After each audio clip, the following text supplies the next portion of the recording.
Assalamualaikum warahmatullahi wabarakatuh. Apa kabar sahabat?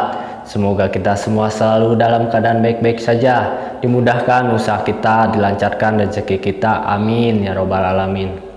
Pada kesempatan kali ini saya akan membahas 5 faktor dasar yang menyebabkan telur kenari gagal menetas.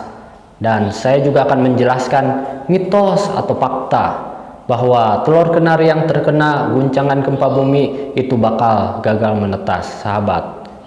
Yuk, simak videonya. Penyebab telur kenari gagal menetas yang pertama yaitu telur kenari yang tidak isi atau infertil, sahabat. Artinya, telur kenari yang dierami ternyata tidak fertil, sahabat. Alasannya ialah induk kenari betina tidak dibuahi oleh sel induk kenari jantan. Namun ada kalanya walaupun induk betina sudah kawin dengan pejantan, tapi sebagian telurnya tidak ngisi. Jika telur kenari tidak ngisi atau tidak fertil, maka sebaiknya perhatikan kenari ketika proses menjodohkan kenari sampai ke tahap mengawinkan kenari betina dengan pejantan, sahabat. Bila perlu, potong bulu-bulu halus yang ada di sekitar pen kenari, indukan betina dan jantan. Semoga tidak menghambat ketika proses kawin. Untuk perawatan jantan supaya gacor, nyerek, dan isi, sudah saya bahas di video saya sebelumnya. Bisa cek di playlist YouTube saya, sahabat.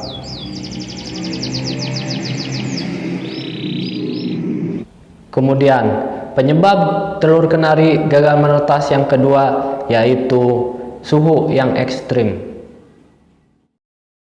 Suhu yang ekstrim di sini maksudnya yaitu kondisi cuaca yang terlalu panas atau bisa jadi terlalu dingin. Jika telur-telur yang dierami kepanasan, maka embrio yang ada di dalamnya akan kehilangan cairan kemudian mati. Jikalau sudah begini, maka sanggup dipastikan telur kenari tidak akan menetas, sahabat. Maka dari itu, jangan pernah menjemur kenari yang sedang mengerami telurnya. Siapkan juga cepuk air minum yang sedikit agak besar, agar indukan betina yang sedang mengerami ketika kepanasan bisa melakukan mandi dengan sendirinya. Maka kelembapan akan terjaga terus, sahabat. Penyebab yang ketiga yaitu indukan kenari yang kurang vitamin. Baik induk kenari betina maupun jantan, sebaiknya kebutuhan vitamin dan nutrisi harus tercukupi melalui dari pakan kesehariannya dan ekstra puding. Bisa juga dengan memakai suplemen multivitamin khusus ternak kenari. Dan juga jangan lupa kasih tulang sotong yang disediakan setiap hari di dalam sangkar untuk kebutuhan kalsium. Selanjutnya yang keempat, sahabat, yaitu masalah psikologi, yaitu indukan kenari yang stres.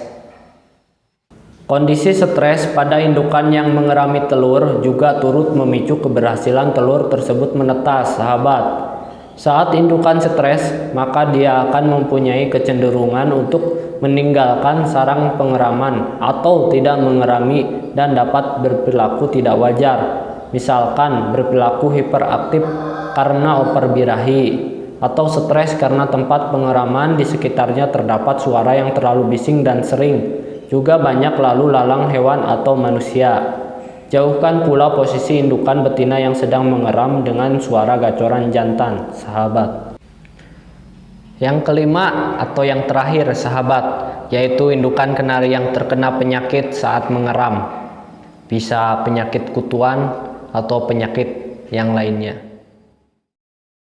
Sudah sewajarnya jika burung kenari yang sedang terinfeksi penyakit akan mengalami penurunan stamina dan nafsu makan. Selain itu, burung kenari yang terkena penyakit saat mengeram dalam beberapa kasus akan malas mengerami telur-telurnya.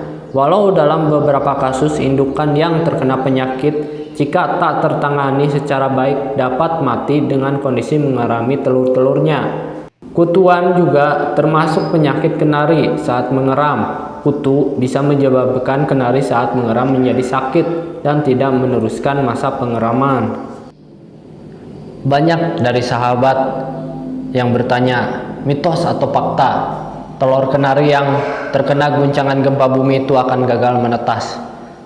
Karena baru minggu kemarin di daerah saya, Kuningan, Jawa Barat, ada gempa bumi, sahabat. Makanya teman-teman saya banyak yang bertanya tentang telur kenarinya, apakah gagal menetas atau akan menetas.